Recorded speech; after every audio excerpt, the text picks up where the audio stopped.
Yes, welcome to the Sharpe Show. It is Sunday, right? Not Monday through Friday. It's actually Sunday, and it's not 7 p.m. It's 8 p.m. on the East Coast. And yes, we are here for a big brain Sunday. I'd asked you guys last week what you wanted to talk about, and today we're talking about something that you were very much interested in. Boy, oh boy, was I surprised how much. It was bail reform and crime. Last time was about inflation. Now we want to talk about bail reform and crime. And I'm happy to discuss these issues because I'm someone who will give you an actual answer. Unlike most people who are trying to run for office, they won't do that. But absolutely, I will. And as odd as that sounds, yes, I will have a couple of conversations about that and listen to what you have to say. Even crazy, I know, guys. If you care about this, and you think there's somebody who would like to hear about this, who cares about bail reform or crime that's happening, particularly in New York State, but across the country, you should probably like and comment and share, because then more people will hear this and they'll have to deal with those issues. It would be very good if you would do that and help me out tremendously. And for those of you who may be watching for the first time or listening for the first time, remember, the stuff I'm going to tell you isn't going to be necessarily from a Democratic point of view or a little d Democratic point of view or a Republican point of view, not necessarily for either one of those two. It's going to have a libertarian spin. Of course it is. Why? I am libertarian. So if you want to know more about that, head over to libertarianism.com. Click that link right there. Check them out. See what they're doing. It's very valuable. Take a couple of seconds to check them out. But I want to bring up the actual issue at hand. Bail reform was the big issue. And the reason why people care about bail reform is not because they actually care about bail reform. They care about bail reform because they see it as a huge issue when it comes to crime. I get that. I understand it completely. I was at a parade yesterday in Bayside, Queens, and a few people I talked to literally grabbed me. I mean, physically, like grabbed my arm, grabbed me and said, "You got to fix bail reform. That's it. You do that and you'll win this election." Now, I get why they believe that. That's actually not accurate. I mean, that's not the only thing, right? Obviously. But they say it because it really matters to them, because they're very much concerned about crime in their neighborhoods, in their areas. I get it. It's New York City. Yes, makes total sense. I want to be clear about what this actually is. Bail reform does matter. No question. It matters. What we have to realize is it's not the be-all, end-all. If we repaired bail reform tomorrow and we had the perfect bail reform plan tomorrow, there would still be crime. Would there be less of it? Yes, it is a part of it, but there's still lots of crime. Crime comes from three different big issues, right? Three big pieces are the big critical aspects of why we have an increase in crime. Number one, you've heard me say it 1,000 times, and I'll keep saying it. Number one is the black market. The black market's critical. You look out throughout the history of the United States, the more black markets we've created, the more crime we've created. It is literally, it is causation. Literally is causation, right? It is, you're watching it happen as it happens. And as we get rid of the black market, we have less crime. The biggest chunk is the black market.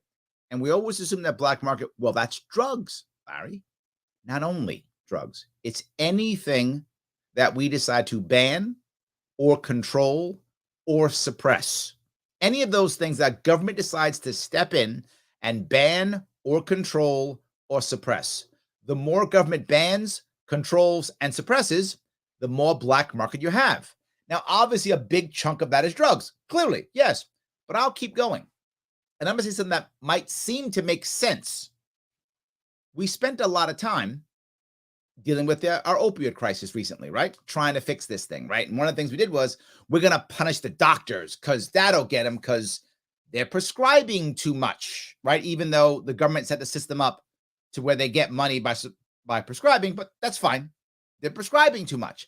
So we'll stop them from prescribing, and we'll make doctors afraid to prescribe the opioids that are getting people hooked. Okay, that sounds amazing. Great. We'll stop the doctors. We'll punish those mean doctors. Well, now people can't get their legal drugs they want. Well, they're still hooked. So they require illegal drugs. As we suppressed or controlled the opioids, we increased the black market. I'll look directly. That's directly at drugs. But if that was a legal drug. Now, you suppress illegal drugs. You suppress cocaine. You make it so expensive. What do you get? You get meth. You get heroin. You get meth. Meth is because cocaine is so damn expensive. People who were poor had to make something. They found that. So we created more of a black market, more violence. Black market creates violence. But not just that. Labor. Now that we have people not working for 2 years, well, they've been working off the books. Well, how do you enforce your employment contracts? There aren't any. So when I say you owe me $400 and you go, no, I don't, I guess we're fighting because I can't sue you. Everything I'm doing is illegal. Can't do it. But not just that. Cars, lumber, anything that we begin to suppress or control that begins to fail, it becomes expensive and it becomes valuable enough for us to go into the black market. That's piece number one. Now, does addiction and bail reform, do those two things, the drugs, addiction, cover and deal with the black market? Of course. The two things that cover over the black market, right, is also going to be addiction and bail reform. The second piece is lack of hope. And I'll come to the third right now, so if you're taking notes. Black market, lack of hope, mental illness. Those are the three issues that are going to slam us when it comes to crime. Those three things. Just mentioned the black market. Next is lack of hope. Lack of hope. When people don't feel like there's much of a future, who cares what things you do, what risks you take? Live for today. And if you've lived in a tough neighborhood, as I have, you know exactly what I mean. When so many people you know are going to end up either dead or in jail, whatevs. I guess I'll just do the thing. I'll get the little joys that I can have because I have a lack of hope. Now, of course, how do you get lack of hope? Many reasons. Poverty is clearly one of those answers, right? But it isn't only poverty. Just because someone's poor doesn't mean they don't have hope, right? Often that's true because often you're poor and you don't see anything right ahead of you. But it's also, in addition to poverty, it's also lack of opportunity. So you have a lack of opportunity and poverty, creating a lack of hope. Those two things together, wow. To be clear, not only poor people commit crimes, right? People who are wealthy also commit crimes. Generally speaking, it's either because what they're trying to do is controlled or suppressed by the government, black market, or they feel there's a lack of opportunity, right? And they feel they don't have a chance. They have no hope in their life. They think their world's about to end. So I'll gamble and do this horrible, thing because I think I'm in trouble. I'm going to lose everything. So lack of hope is another piece. But Larry, what about bail reform and addiction? They all go together. Addiction from the black market, right? Lack of hope. Well, if I'm stuck on some drug and I feel like there's no way out, I also have a lack of hope. If to sell all my goods to get my drug, clearly I'm poor and all I care about is my next hit. Yeah, I'm going to commit crimes. Absolutely. So addiction also has a part of this, without question. Addiction is part of that lack of hope, particularly if I've been doing well and then I get addicted and then I lose everything. Now my hope is shattered. I know in my own world, right? Many of you know my mom was an addict and we had a house on Long Island and we were doing so well and she lost everything because of addiction and eventually imprisoned. Yeah, lack of hope until I came back and we got her back in action. She had opportunities and hope again, and that was okay. So that's how you deal with that. But not a simple answer, obviously. But yes, lack of hope. Black market, lack of hope. Third piece, mental illness. Mental illness is a big deal because that also has several parts of that. Number one of those things, obviously, is also addiction, right? Having mental illness often puts you on drugs that you can become addicted to. Not always, obviously, but that's an issue. Also, having a terrible addiction, if you have a mental illness, makes it worse. And on top of that, the saddest issue of the whole thing is, and it's going to sound crazy, but you know what I'm talking about when I say it, loneliness. Yes, there are a whole lot of Americans who are lonely. And what makes someone, or what causes or increases or enhances, is enhance the right word? Mental illness? Loneliness. Of course it does. The old saying, you'll be alone and you'll become a crazy hermit. Okay, that's not 100% accurate. Obviously, that's like a wives' tale, if that makes any sense, right? but it's based on something real. If you are lonely, you will begin to think different ways. It can affect your psyche. It can break you, right? Loneliness can break you. It can cause despair, which can become a mental illness, right? You can be worried or concerned or sad and not be depressed. They aren't the same, right? They can be, but you can also become depressed, which is a mental illness. So this is a problem. Does addiction affect that? Of course. So addiction covers all three of them, but we can't just go end addiction. I wish that would work. That'd be awesome. We can't just go bail reform. I wish that would work, but it's not just going to make it all better. All three of these pieces have to be attacked. Crime has to be attacked in all three of these, right? All three of them. Bail reform, prison reform, they're linked. As we begin to arrest people for either being in the black market, having a lack of hope, and doing crimes, or having a mental illness and being homeless or lonely or causing violence, what do we do with them? Well, sadly, what we used to do is just lock them up forever. And the largest, still to this day in New York State, I'm pretty sure across the country, but I'm sure in New York State, the largest mental institution in the state is our prison system.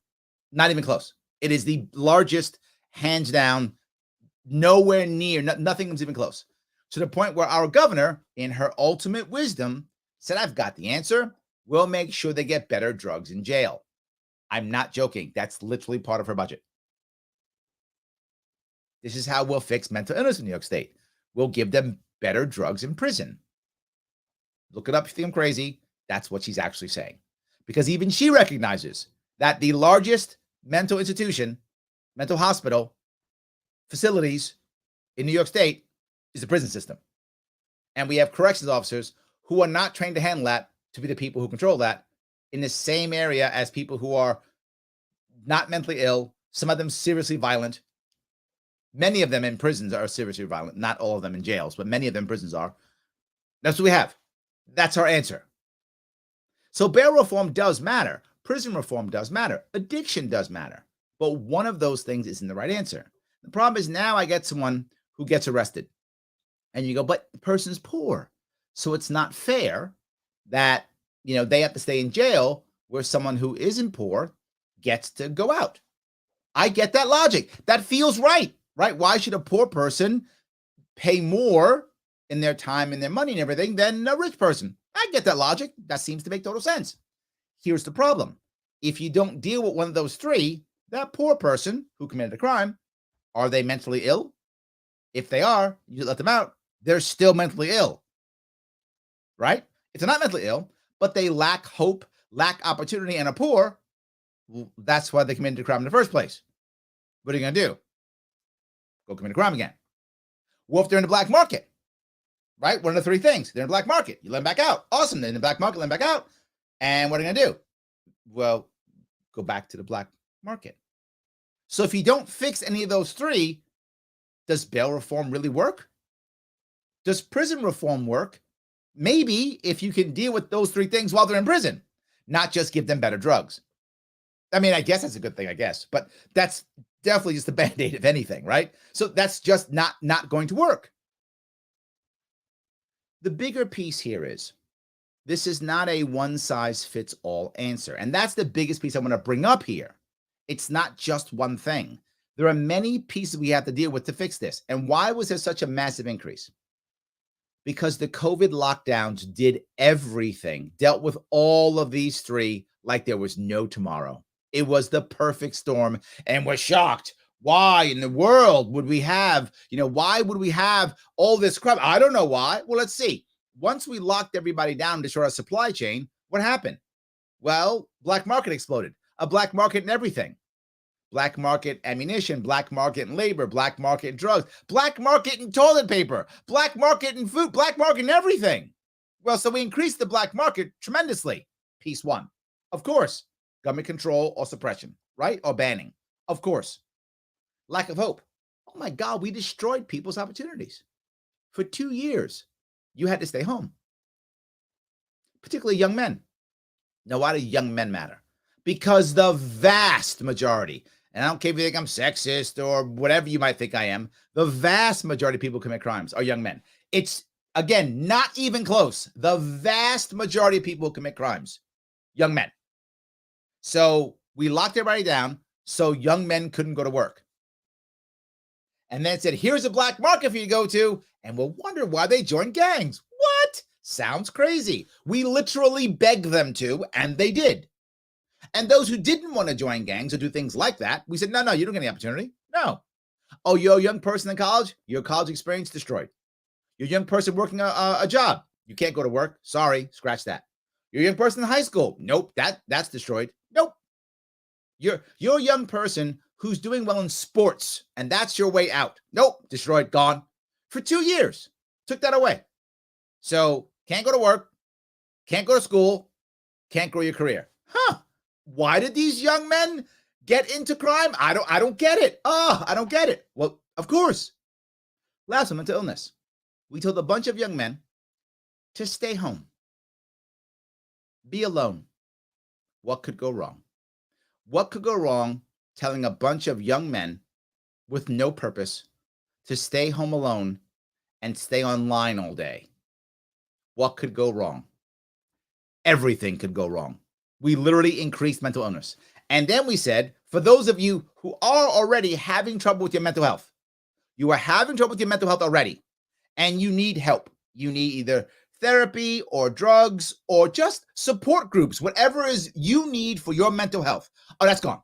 Nope, can't go because you might get COVID. Sorry, can't go. Nope, done. You cannot go. And if you weren't already struggling with your mental health, well, now we're making it so you have to, because now you're alone all day, sitting at home with no purpose, online all day. Well, if you didn't have mental health problems, you got them now. And so where's your support group? None. Where's your medication? None. Where's your therapy? None. We set this up to have a massive increase in crime in every way possible. And then said, I don't know why we have a massive increase in crime. Well, because we set it up that way. Of course it would happen. Of course this is happening. So now you might think, right? You might think, why don't I reverse engineer this like Larry Sharpe is saying? Let's look at what got us here, reverse engineer it, and back out. That'll work. Great. No. More cops. That's the answer. More cops. Am I saying that in certain cases, more cops might not be a good idea? It might be a good idea. It's possible. On a case-by-case situation, maybe. But that isn't what we're saying. We're just putting more cops out because that'll stop it. Has it ever?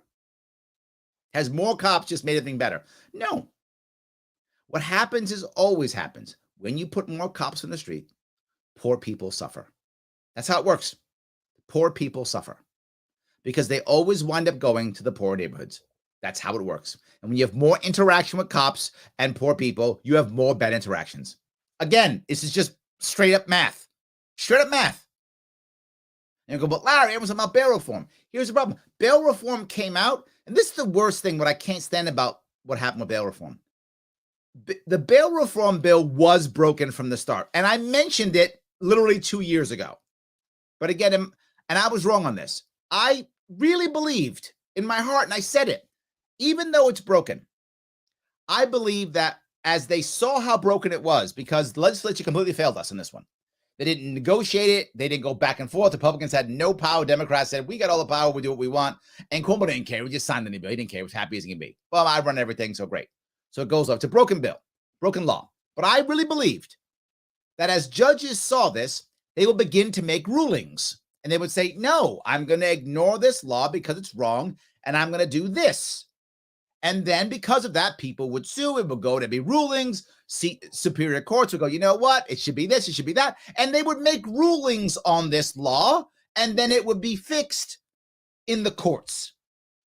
Man, was I wrong on that one. That did not happen. Because in my head, I thought that's the only logical answer. Of course they would do that. Shame on me for ever thinking logic about our system again. Shame on me. I thought, of course, that's what would happen. What else would you do? It's clearly a broken law. I said it up front, and I'm not even a lawyer. I knew that. Most people knew this was a broken law. So, of course, judges will fix it, right? Of course. Nope.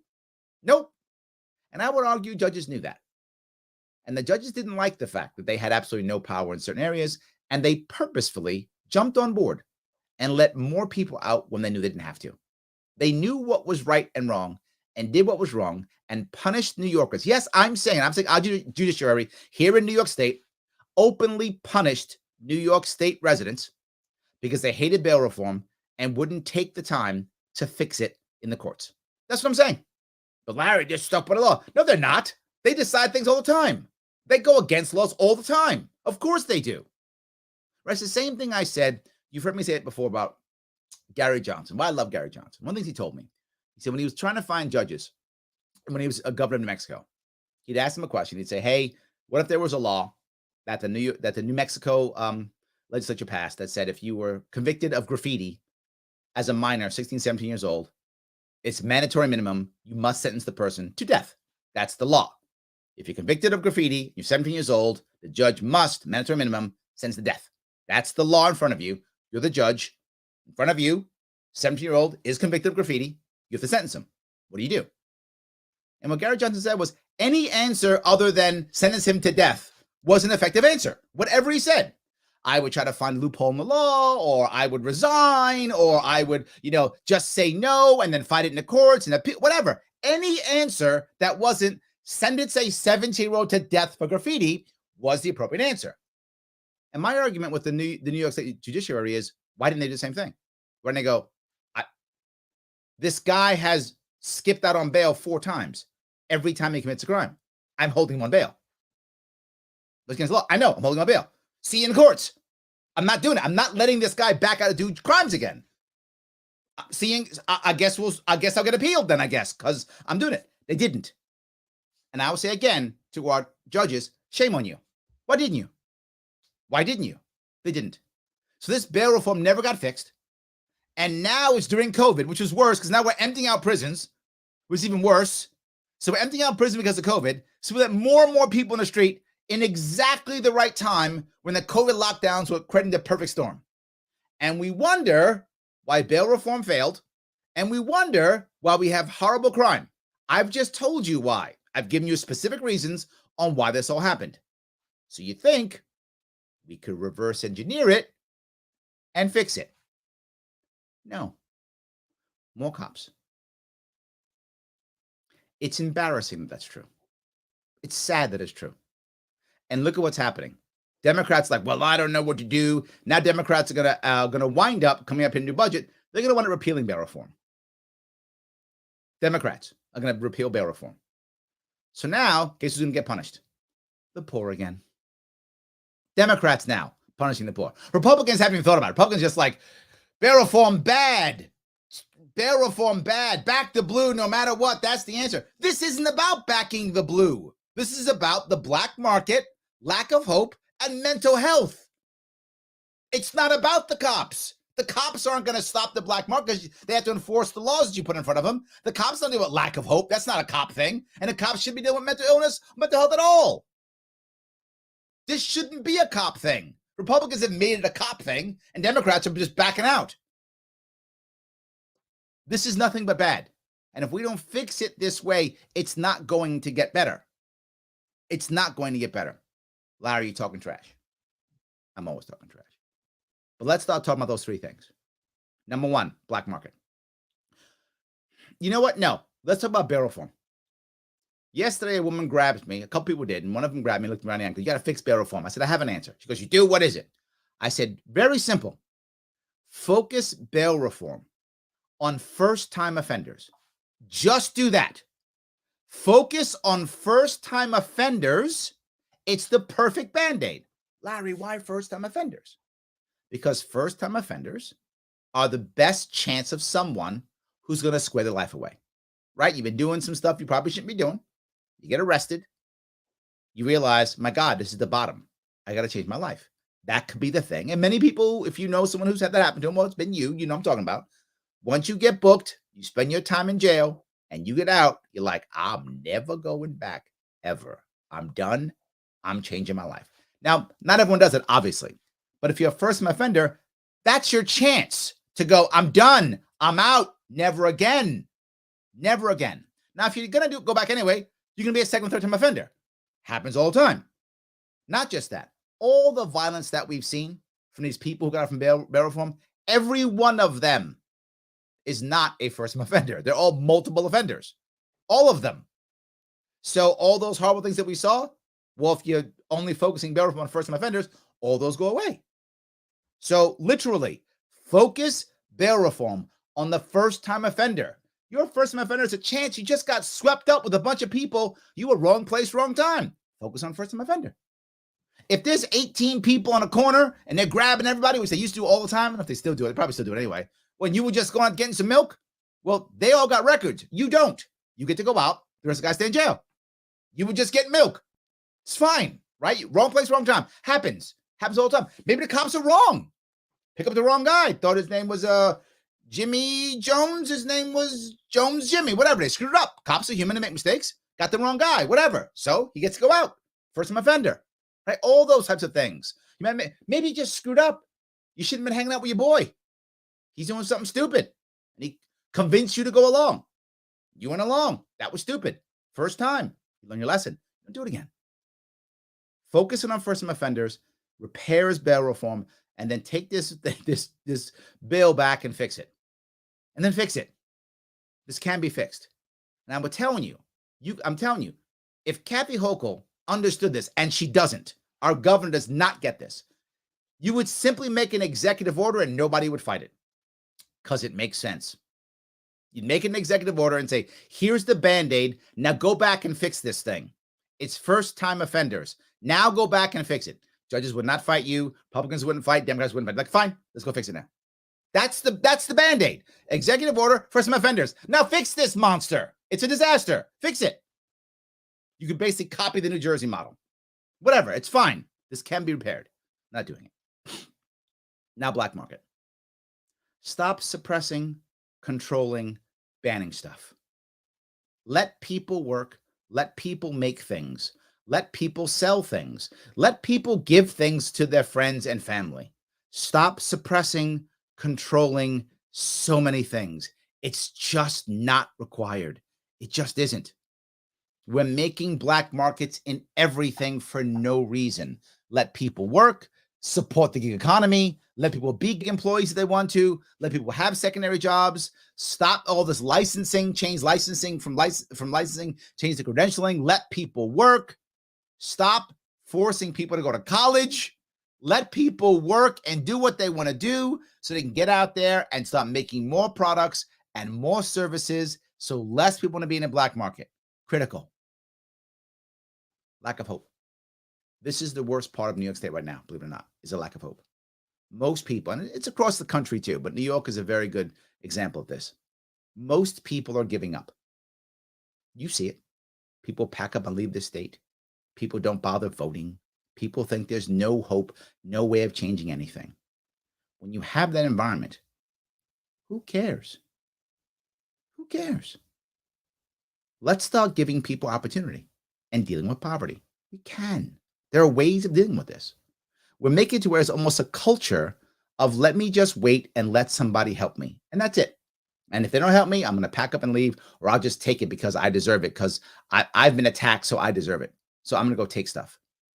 People are getting away with things because they feel like it's okay. Remember, when people do bad things, they're not thinking, I'm going to do a bad thing. They don't think that.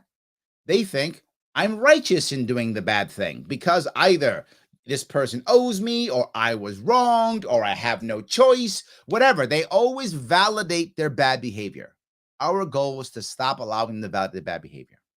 That's not an easy thing to do, but we can. And we do it by allowing people, again, to work, to be supported, to stop having government programs that aren't assisting, but are just keeping people in poverty, to give people hope when they're trying to get off, to stop what we do in all the government programs, which is you see it all the time, there's a benefit cliff. The second you make X amount of money or dollars or have a certain amount of whatever you have, boom, all your benefits go away. You may go, Larry, do we want the government giving people benefits? Yes, that's the system we have. Yes, someone's got to, right? Community's not doing it because we've stifled them. We've stifled community from helping other people in the community for decades. Most communities don't even know how to support each other, right? They didn't even know how. Some do, particularly some rural areas, but most communities have no idea how to help each other, just clueless. They couldn't do it. If you told them to do it And if you gave them money, they couldn't do it. They don't know how to do it, right? So we have to work on that, and that's a separate issue. But right now, whatever system we have should not be the second you do X, now you lose everything. We have a system right now to where if you are a single mom of 2 kids, you are a fool to work. And I know some people right now going, what? I'm a single mom of 2 kids. Why am I working? Yeah, because the system is going to throw you off. Now, if you already got a good job, I hope you're a professional to make tons of money. It's awesome. But if you're a single mom who's not a professional, who's not making tons of money, and you're getting government assistance, you work, you're going to lose everything. You're going to pay tons of money for childcare. You're going to make less money and see your kids less. Why would you work? Because the way the system works, you will make less money and see your kids less. Why would you do that? I'm not mad at the single mom for doing that. We made the system. She's doing what's right for her with the system that we created. This has to end. We have to be able to work ourselves off of government assistance. That system does not exist. We can create that in New York State. We can create a way that you can work your way off of government assistance. This is the answer. Giving someone the opportunity to say, you know what? I'm a mom. I'm a guy who came out of prison. I'm somebody who screwed up with my college education, whatever. I'm in debt. I was an addict for a couple of years. My resume's broken. Insert thing here. We can make a way for someone to begin working to where as they work, they don't lose everything. You can work your way up. If you've got to spend some time doing a minimum wage job or even being an intern because you don't know the new field. Or worse, how about just some guy or some gal where your job went away? Companies went under left and right here during COVID. And you used to do X, and now X is in Mexico. You're not moving to Mexico. Well, now you don't do X anymore. You got to figure out how to do Y. Well, you're not good at Y. You've been doing X all these years. You got to get good at doing Y. Okay, it takes you time. You can't walk in as a manager. You got to sit there and start doing Y for a while. Well, what if you had a system where you can make that happen? We can do that here in New York State. That will help the lack of hope. So now we'll have less crime. Mental illness. Mental illness links into homelessness, of course it does. Addiction, loneliness, all those things. And of course, it also deals with, do we have the right facilities and the right, help for people who are in trouble? Well, number one, if we get rid of the black market and increase hope, we will have less mental illness. That is not the only answer, but it's part of it without question. When people have more hope, they are less lonely, they are less depressed. Statistically, you can have less people falling into mental health problems, less people falling into mental illness. That is not the cure-all. It's a chunk. Now the actual issue of people who are in trouble.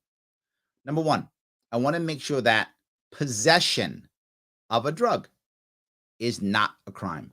It should not be a crime. Possession. If you rob to get your drug, that's a crime. If you hurt someone to get your drug, that's a crime. But having the drug should not be a crime. That's number one. It should not be a crime to have the drug. You're an addict. You're going to get the drug. You're not going to think clearly. And if any of you have had an addict in your life or been one yourself, you will always pick the drug over everyone around you. You'll pick the drug over your family. You'll pick the drug over your career. You will pick the drug over everything. You just will, right? You just will. So you have to realize something. When it comes to addiction, which is a part of mental illness, obviously, it's a part, right? That's the only thing. We have to stop saying that because you have a drug, you are a criminal, right? Number one. Now, what does that mean? People can help them. I'm very serious. People can help them. The problem is when you're an addict and you're in trouble, you need your family and friends. Well, they don't want to be around you. Why? Because you're a criminal. They're going to get arrested too. If you're in their car, if you're in their house and you got drugs, they're going to jail. They don't want you in their house. They don't want you in their car. They don't want you anywhere near you. But if possession is not a crime, your family can come get you, or you can go to your family and friends, and they're not going to jail. They're only going to jail if they do something to get the drug. But having the drug should not be a crime. Should not be a crime. That is hurting people from getting back together, which affects the loneliness piece on top of it. Not just that. Addiction is a mental illness. It's a mental health crisis. It's what it is. So let's accept that as true and get people help. Act accordingly. Act accordingly. Think about how our world is right now. If you were to say, as an example, yeah, I had an alcohol problem. I'm an alcoholic. I had an alcohol problem. Most people will look at you and go, oh, good for you, man. You kicked it. Awesome. Most, not all. Some will still judge you, but most will be okay. But if you said, I'm a heroin addict, they go, ooh, you heroin now. What's the difference? Addict and addict. Both can kick their habit. That's the right answer. We want to be able to assist people in kicking their habits. Let's try to get people to kick their habits. I don't care if it's alcohol, heroin. I don't care what your addiction is. Just try to make that happen. Last piece I'll bring up when it comes to this addiction piece. It's going to sound stupid. It's cannabis. Yes, it's cannabis. Cannabis should not be in any way, shape, or form treated like a drug. Yep, that's what I said. No way treat like a drug. Treat like a plant. Like a plant. That's it. It is a plant and nothing more and nothing less. Treated that way. Allow farmers to grow it, to create craft grows. Allow people who need the drug themselves, the plant themselves, to grow it in their backyards. Why? Number one issue here. Many people, when they have pain or problems, they can use cannabis when right now the legal way of doing it is opioids. Now, I'm not against opioids. To be clear, opioids are sometimes exactly what the individual needs for their pain or for their health. I'm not against, we should not ban opioids. It's not the right answer. The question is, should some people be using cannabis products? Yes, absolutely. And you should have the options, so your doctor and your friends, to deal with those issues with cannabis. Right? If you think it's the right answer. Why? Where's all the deaths from cannabis? They don't exist. Where's all the deaths from opioids? Every day, hundreds. So why would I do that? Allow cannabis to exist as a plant, regulate it like onions, like I said before, or whatever plant you want to do. Let it happen and let people use cannabis products. Number one. So you will have less addicts to start with. But not just that. How in the world are we going to get people off of drugs besides jail or besides cold turkey, which doesn't even work because people are still in drugs, get drugs in jail? Cannabis products. Yes. But Larry, now you're swapping one drug for another. Yes. And we do it already. Methadone, right? We do it already. It's one thing we do, except all those other drugs are also opioids and are also addicting. So if we swap the drug, the opioid drug, with the cannabis drug, and the only reason why you're using cannabis is to allay or and somehow abate the withdrawal symptoms, well, then they can kick the habit once the withdrawal symptoms go away if they want to, or they keep smoking cannabis if they like. Or if they don't want to smoke cannabis, they can kick that habit if they want to. No worries. Either one works. So yeah, even that. Now I'll move to homelessness. The problem with homelessness is people think of homelessness all as a violent man. That's not homeless. That's a chunk. That is a population within the homelessness community. That's true. And that's the one we have to be worried about more than anything else when it comes to crime. The other issues we have to worry about too, but the biggest one in the homeless community is mentally ill men. Why are you saying that? Because those are the ones committing the violent crimes. It is. So when it comes to crime, we have to worry about mentally ill homeless men. These are the people who are committing the crimes, not even close any other population. That's the group that's committing the most crimes. So when it comes to crime, this is our target. There are many other people who are dealing with homelessness. There's working poor who are homeless. There are just veterans who just fallen apart. Dads who've been destroyed in family law who are now homeless. There's lots of other issues that deal with the homeless population. My point in homelessness, which is a separate issue, is homelessness is the homeless community is not monolithic. There are at least 4 chunks in that community. I'm going to talk about the violent one. That's what I'm talking about crime today. That's what I'm going to talk about. That's the number one issue in that regard. Is violent men. How do we deal with that? What do you think the number one issue is in that regard? They're not getting help. Where do those violent men go? Most of the time, they don't want to go to shelters. They do sometimes. They don't want to go to shelters. They're often not even let in shelters because they have they have reputation. So where do they go? Almost always where they go? Public places. They go to buses, they go to subways, all the time in New York City subways, places like that.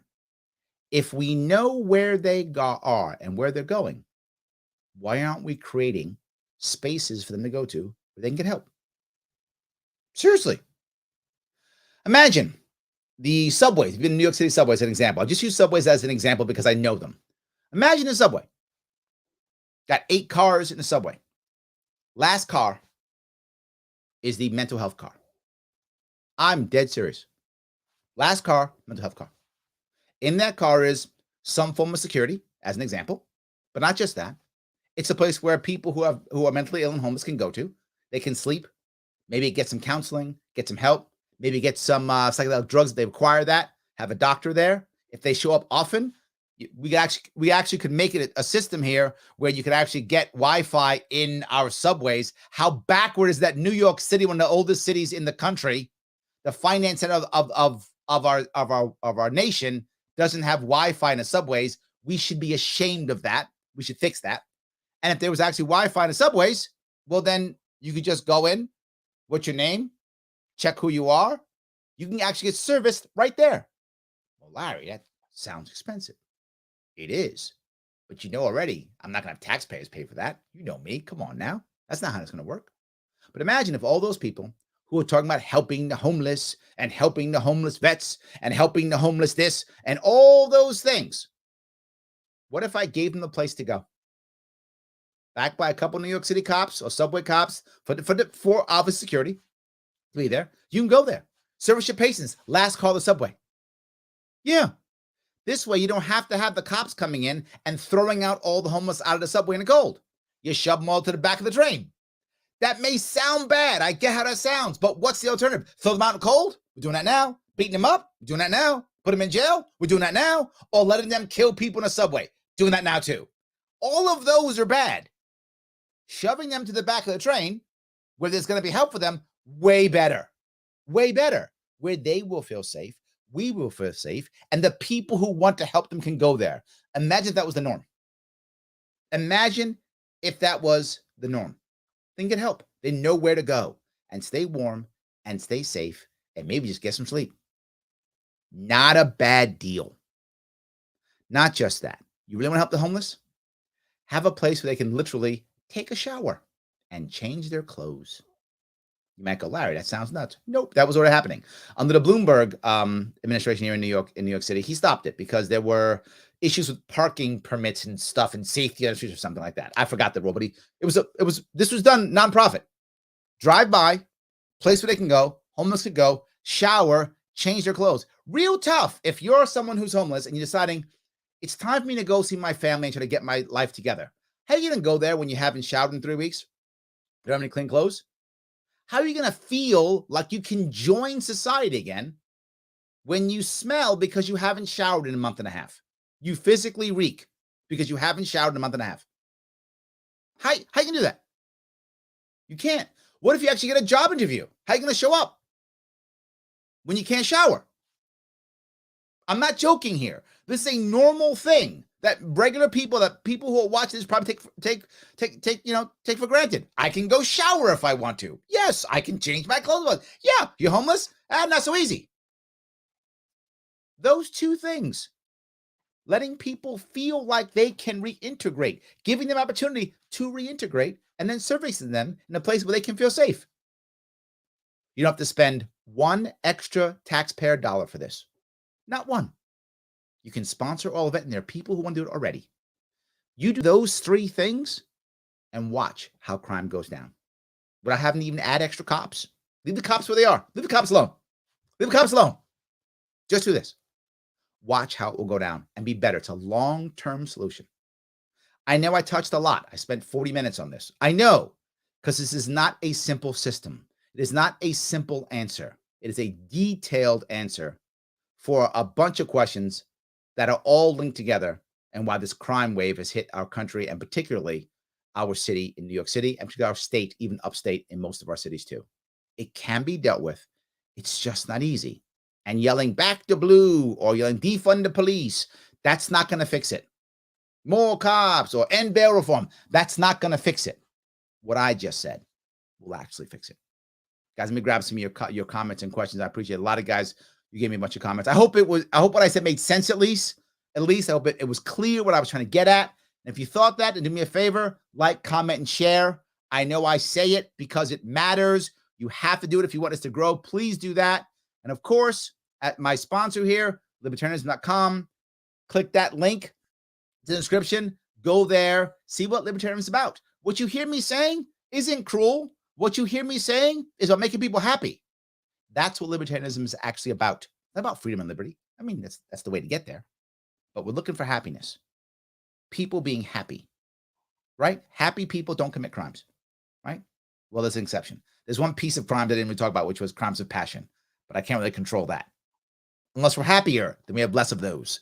So there we go. The last piece is if people are happier, there's less crimes of passion. So even that begins to go away. Happy people is the key. Libertarianism is the way. You may go, wait a minute, Larry, how are you going to tell me libertarianism is the way to happiness? Have Republicans and Democrats done it? Maybe I'm wrong, but maybe I'm right. I know they're wrong. They've proven that. You haven't given me a shot yet. So maybe I'm right. Do that. You're going to support me running around New York State. I could use the help. LarrySharpe.com/donate. Every bit you can give is always going to help. If you're in a spot where you can't give, no worries. Can you volunteer? I need volunteers too. LarrySharpe.com/volunteer. I need volunteers to help me write white papers of all these policies you hear me talking about. Are you a good writer? You do research? I need you. LarrySharpe.com/volunteer. 3 boxes there. One says policy team. If that's you, click that. Oh, this is petitioning. We start petitioning in about 3 weeks. Gonna be out there getting signatures. You can get some. Volunteer. Click that. You can't do that. Social media. I need people to share and comment. I need that. Volunteer. Click social media. 3 buttons you can click when you go to volunteer. LarrySharpe.com/volunteer. Policy team. If you can do that kind of stuff, I need your help to make sure that we can get this out. People can see it. Remember, LarrySharpe.com. This is a policy library. This is what it is. It's policy library. You can look at it and go, oh, that's good. Take what you want from this. Well, someone's got to write it. I need help. LarrySharpe.com/volunteer. Click policy team. Can't do that? No worries. Click volunteer and then click social media and help me to get around social media. Or click volunteer and then don't click policy team. Don't pick policy team. Don't pick social media. Pick petitioner. You want to help with my petitioning starting April 19th. Larry, I don't live in New York State. No worries. You can come help anyway. Come up for a day or two. Come out for a weekend. You can hand out stuff. Need it all. We got it. We need help. I have to average 2,000 signatures per day for 35 days straight. Yes, that's like this will be the biggest and largest petitioning ever done by libertarians. This will be the biggest one, and we're going to do it. You can help. Come on out. Help me. Doesn't matter. You can give me 2 days. Perfect. Give me one weekend, Saturday, Sunday. Drive over here. Whatever. We'll help you out. We'll give you all the stuff you need. Just show up. Showing up matters. You're like, Larry, I'm not going to do all that stuff. Great. Then write me a check. Give me some money then. Right? You don't want to do anything? Fine. Sit home. Watch and enjoy my stuff. Give me some money. LarrySharpe.com/donate. Throw me some dollars. And you can feel good about yourself and not show up. Totally fine. I don't mind. Right? If you're all in like I am, do both. I do it. If you're all in, do both. You can't do both, give me one. That's all I'm saying. And obviously, of course, like, comment, and share. Let me grab a couple comments if I can. So Jeff says, Larry on a Sunday night again. I know. I'm trying. Yes. Dan says, actual solutions. I'm in. You know what? The thing is, we have to absolutely make sure that we have solutions because third parties are ignored, right? They're totally ignored.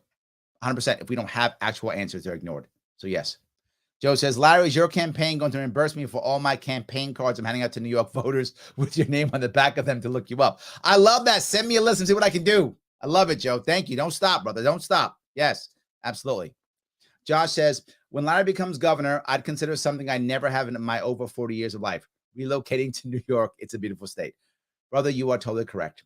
If you don't live in New York State, you might think that New York State is New York City. Don't get me wrong. New York City is a big part of New York State. That's true. Large part of the population, large part of the finances. It's true. It's a large part of New York State, but it's not New York State. It is just one part of New York State. New York State is And I don't care if you think I'm biased. I don't care. It is an amazing state. It is diverse with everything from skiing and mountain climbing to lakes and fishing to the biggest city in the entire country to beautiful beaches to awesome country and forest land, farmlands, dairy farms, Niagara Falls.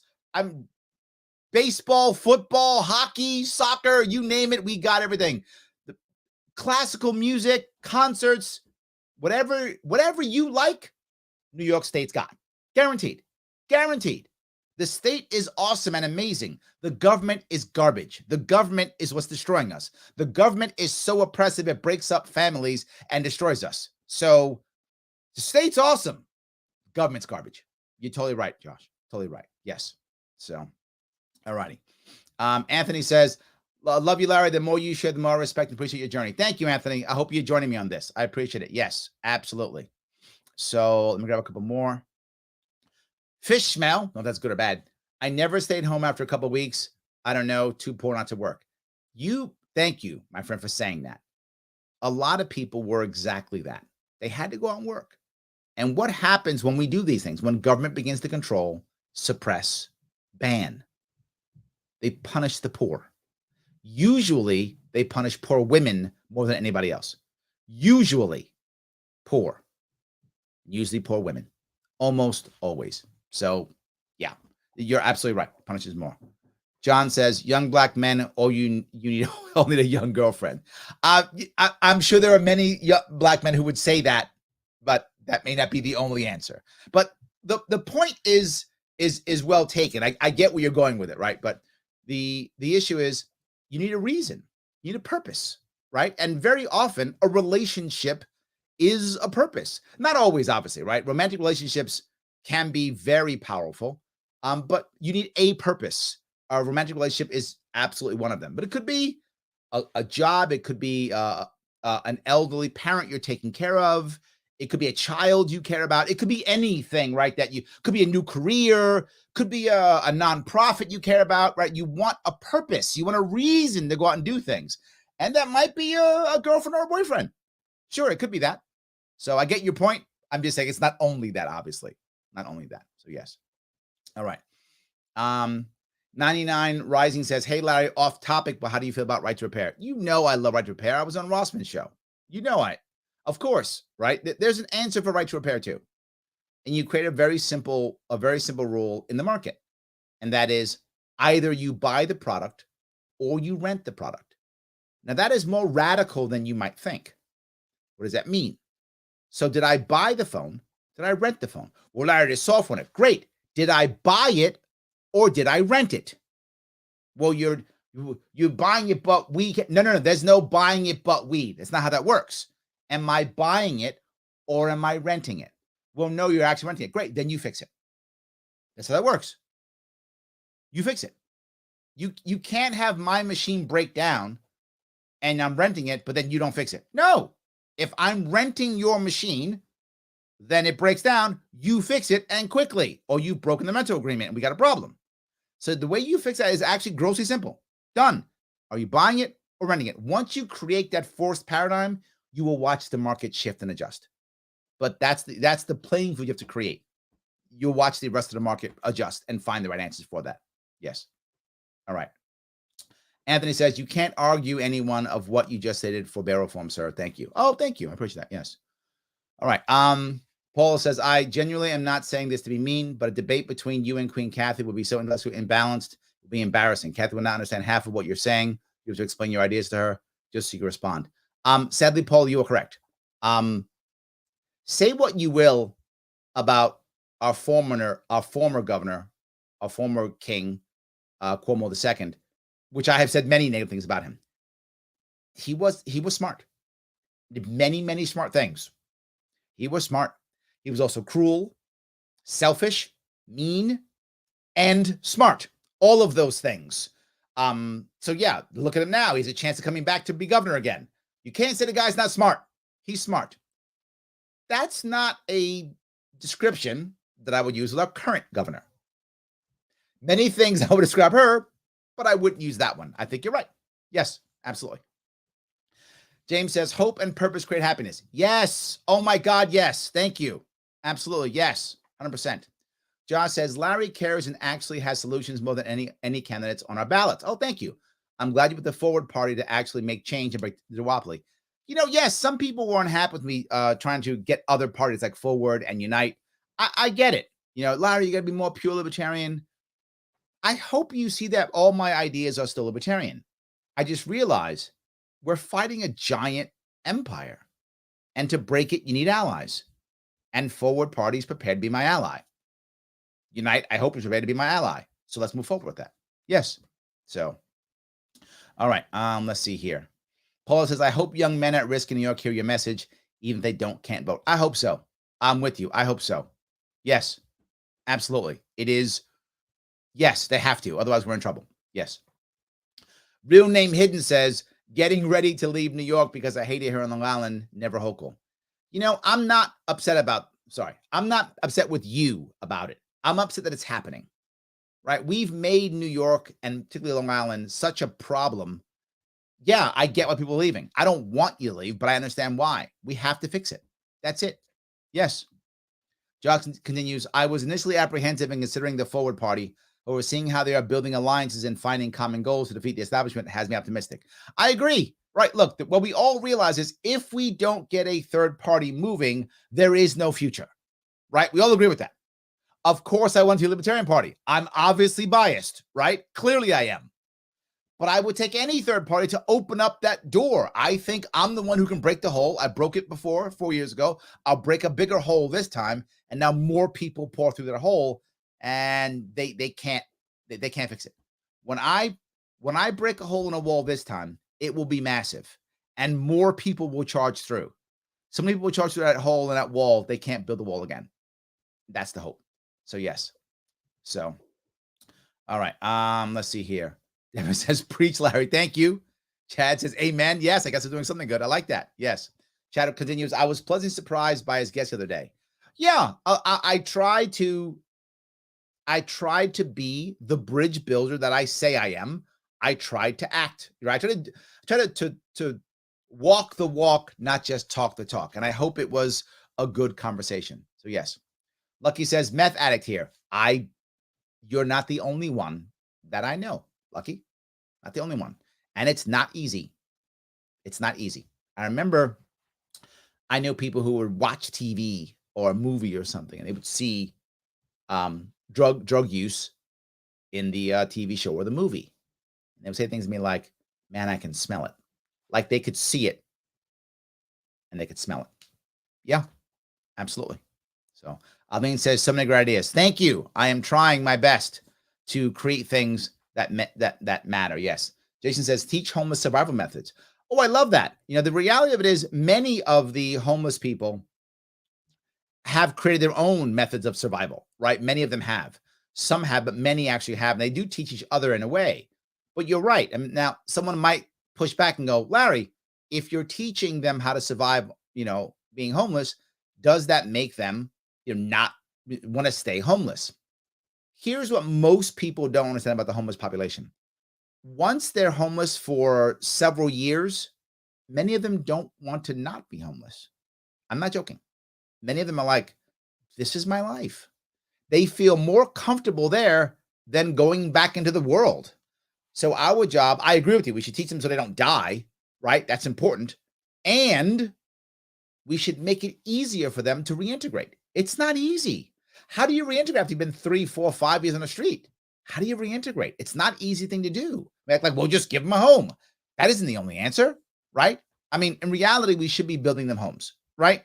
And again, the example I'll give, and it's a little bit off topic, it's in the homeless world, not that this part is more homelessness than it is crime, which I didn't bring it up, but I'll bring this piece up as I brought before. There are already examples of that exist. You sponsor a home or sponsor a building, whatever the case may be.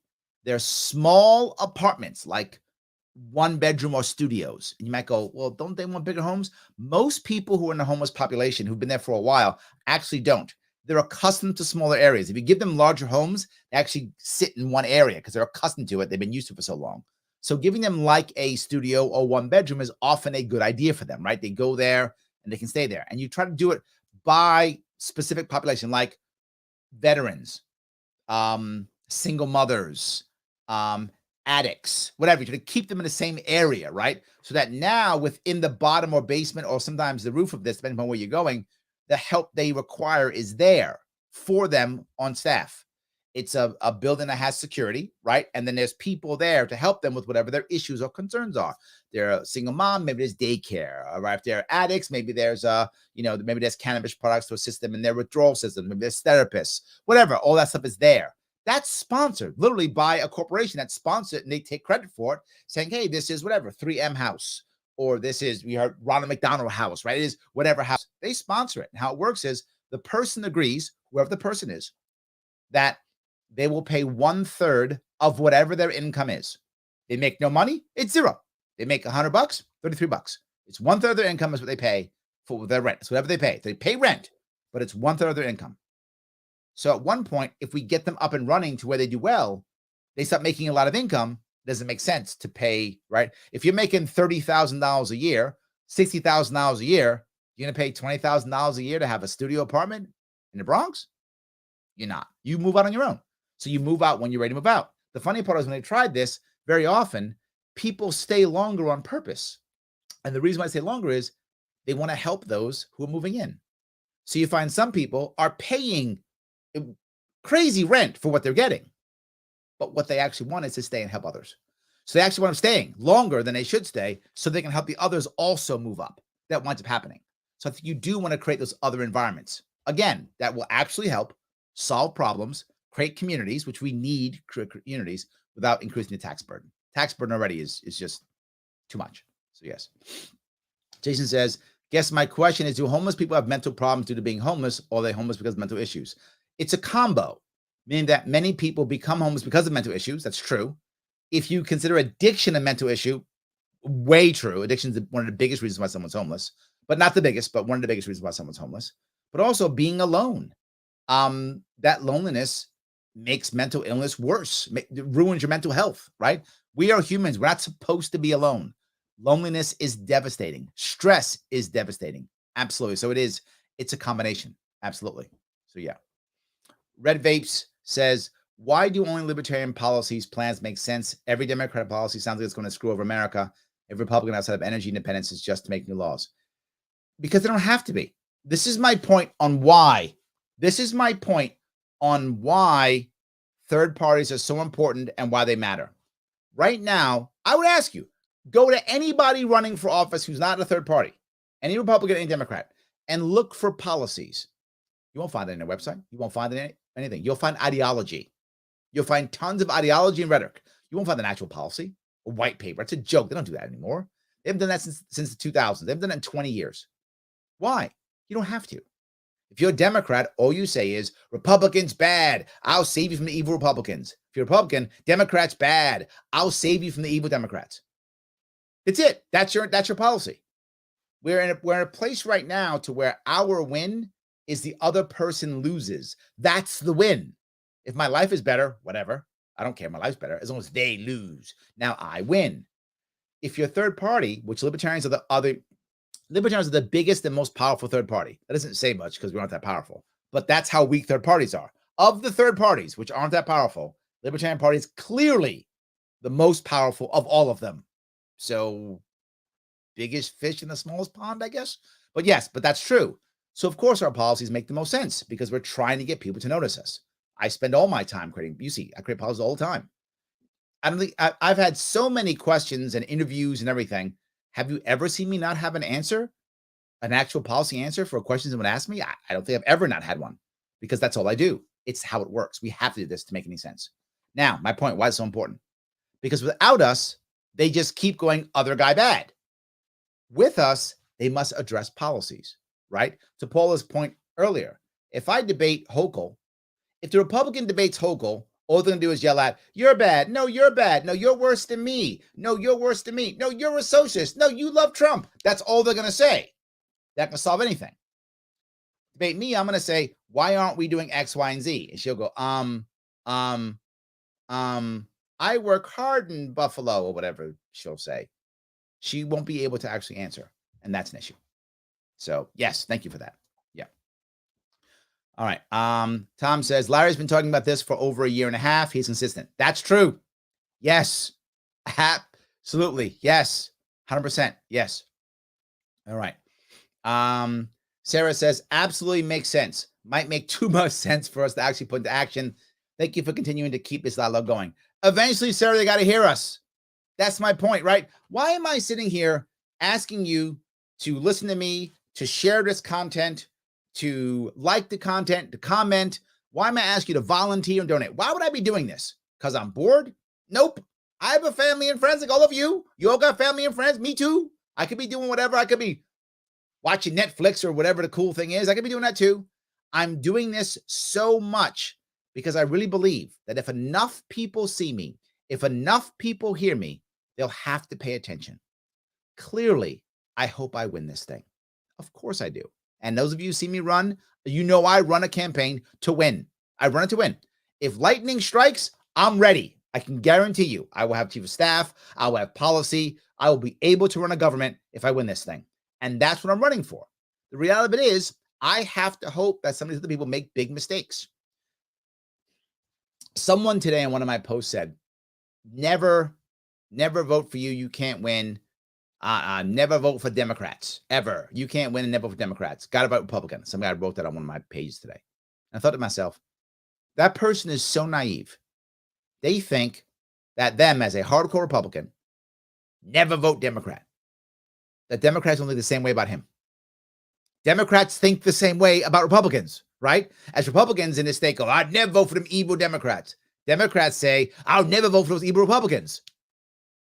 There's more Democrats, almost 3-1, than there are Republicans. Republicans, you're not going to win a statewide election. Sorry, you're not going to.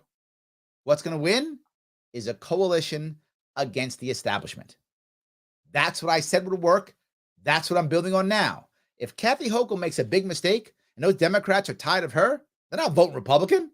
Either stay home or they hold their nose and vote for her anyway because they hate Republicans, or they vote for me. That's how it works. They will either stay home or they'll just hold their nose and vote Democrat anyway. They'll never vote Republican, or they vote for me. My hope is she makes enough mistakes, Democrats vote for me, and I win this thing with 35%. Because in New York State, it's not a majority. I don't have to win 51%. I have to win more than the rest. The Republican is already, no matter what, at a max. The max he's ever going to get is 35%. He's not going to break that ever. He might get less than that, 30%, 25%.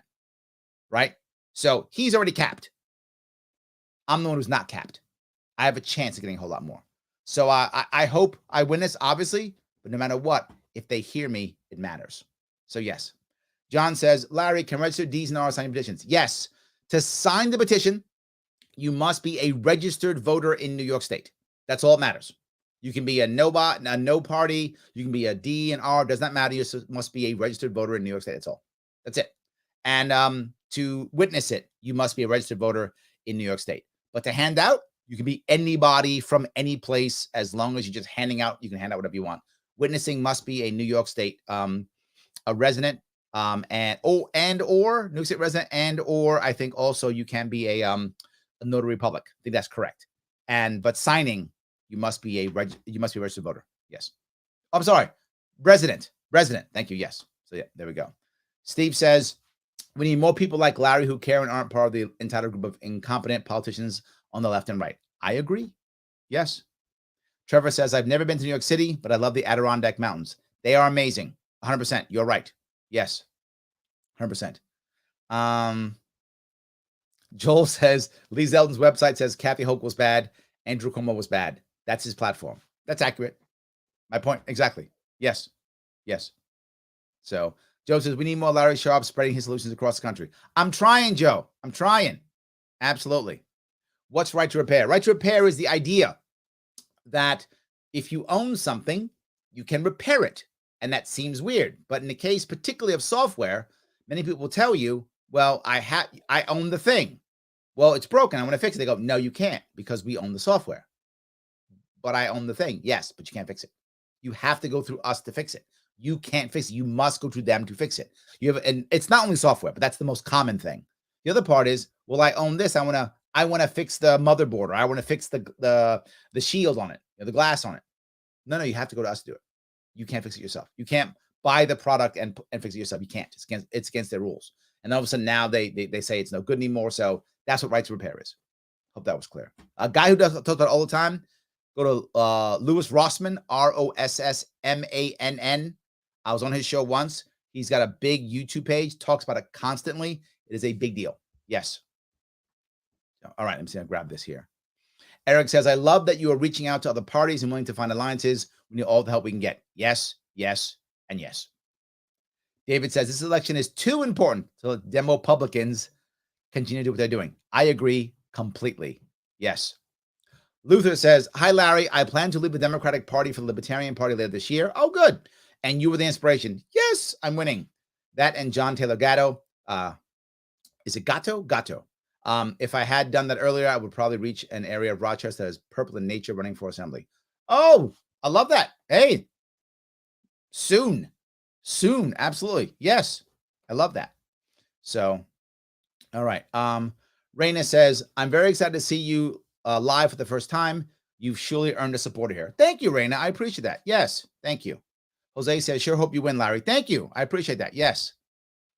Tonight, DJ Elf7 hosted a panel discussion with a Republican, a Democrat, and Libertarian independent candidates. The people are ready to move past partisanship.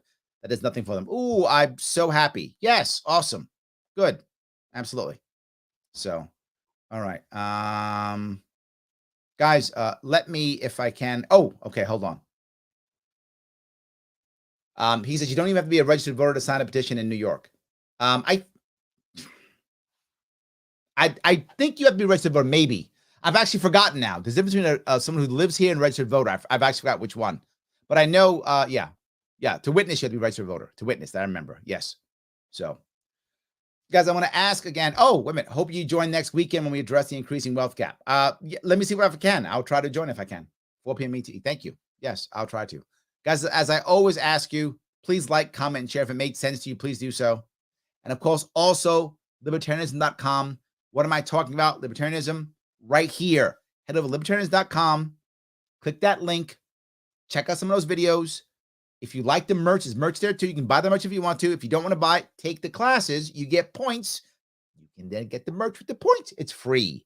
Absolutely free if you want to. If you want to help me out, awesome. LarrySharpe.com/volunteer.